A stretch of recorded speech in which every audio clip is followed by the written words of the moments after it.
All right, today we're starting off with another tier list, and today we're going to go with the Yakuza games. I feel like the Yakuza games are something that should be recognized, especially in the United States.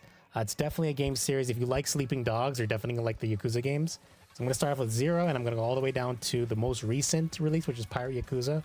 I know Kiwami 3 came out literally like 2 days ago, but I'm just going to go from 0 all the way down to like end of the timeline and try to keep it as best as possible. All right, Yakuza 0. We're going to give that an S tier. Yakuza 0 is really the roots of what started off everything, and it also kicked off the localization process in the United States for getting these games westernized and localized. So I'm going to go ahead and give Yakuza 0 a S tier. And also because this is the origin story of Kiryu and the origin story of Majima. Majima trying to struggle to find himself in the Tojo clan, and then Kiryu is also being accused of unaliving someone, and because of this, he finds himself in this real estate war that started the Millennial Tower. So I'm gonna go ahead and give Yakuza 0 S tier. If you've never tried any Yakuza games, this is a perfect time to start. You should always start off the Yakuza 0. Kiwami. We're gonna give Kiwami an A tier solely because Kiwami takes Zero's formula and it remasters it and kind of refreshes the whole combat system, but it keeps it native to what 0 was, and it is a remake of the very first game. Now you may be asking yourself, should you play the remake of the very first game or 0 first? Play 0 first, even though I did play Kiwami first, then played 0, but how the games are created, it's in such a way where you should have knowledge of 0 before playing Kiwami. Kiwami's a solid story. Again, accused of unaliving someone, spends time in jail, comes out, and then realizes there are things that don't seem as the eye meets. So Kiwami, I'm gonna give it A tier. Kiwami 2, I'm gonna give this a S tier actually. I actually like the story of Kiwami 2 because it really gives the feeling of Yakuza down to the core, mob wars. I'm not gonna give too much of a spoiler of what it is, but it really does captivate on this real Yakuza feel and the whole gang violence and all that stuff.